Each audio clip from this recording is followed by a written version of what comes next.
Renato, bonjour. Vous êtes présidente de la région de l'Attique en Grèce. Vous êtes également membre du Congrès des pouvoirs locaux et régionaux du Conseil de l'Europe.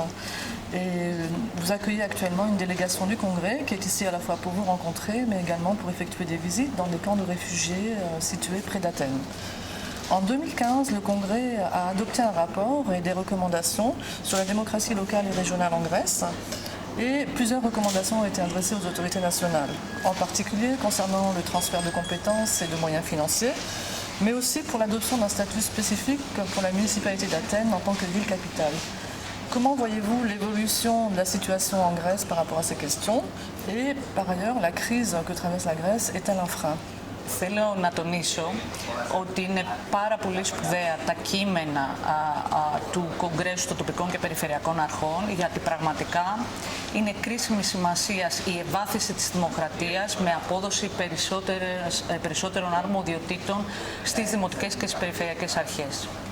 Όσον αφορά την κρίση του φαινομένου του προσφυγικού και μεταναστευτικού, θέλω να δηλώσω, όπως είπε και η κυρία Αν Μπρασέρ, ότι δεν έχουμε μία κρίση, έχουμε ένα φαινόμενο που υποδηλώνει την τεράστια κρίση των ευρωπαϊκών θεσμών και των ευρωπαϊκών κοινωνιών να απαντήσουν στο προσφυγικό και στο μεταναστευτικό.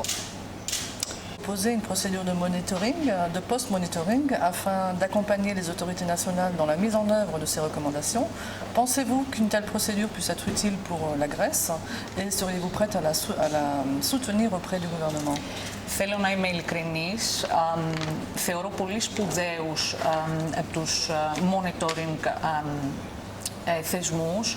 Όμως θέλω να σας πω ότι αυτό που μας λείπει δεν είναι περισσότερο έλεγχος. Αυτό που μας λείπει είναι ευάθυνση της δημοκρατίας, όπως αυτό που μόλις είπαμε, αρμοδιότητες και πόρους στις τοπικές και περιφερειακές αρχές, ώστε να γίνουν γέφυρες για την ενσωμάτωση των προσφύγων μεταναστών και για την ασφάλεια των τοπικών κοινωνιών και όπως μας θυμίζει και ο Χάμπερμας και ο Μπέκ, ότι οι πολιτικές λιτότητας δεν πλήττουν μόνο την οικονομία, πλήττουν και τη δημοκρατία. Άρα δεν μας λείπει το monitoring, μας λείπει η εμβάθυνση της δημοκρατίας. Lorsque la Grèce a ratifié la Charte européenne de l'autonomie locale, les régions ont été exclues de son champ d'application. Ne pensez-vous pas qu'elles devraient être couvertes par les principes énoncés dans la Charte et, par exemple, pour la région de l'Attique, qu'elle pourrait bénéficier de ces garanties? Θεωρώ ότι είναι πάρα πολύ σπουδαία η όλη προσπάθεια που γίνεται με τη χάρτα, γιατί αν πραγματικά οι περιφερειακές και τοπικές αρχές αποκτήσουν ένα είδος αυτονομίας, με κυβερνήσεις, κεντρικές κυβερνήσεις των κρατών μελών που δεν πρέπει να είναι φοβικές απέναντι στους ερετούς άρχοντες, από την επόμενη κιόλας μέρα θα δούμε πώς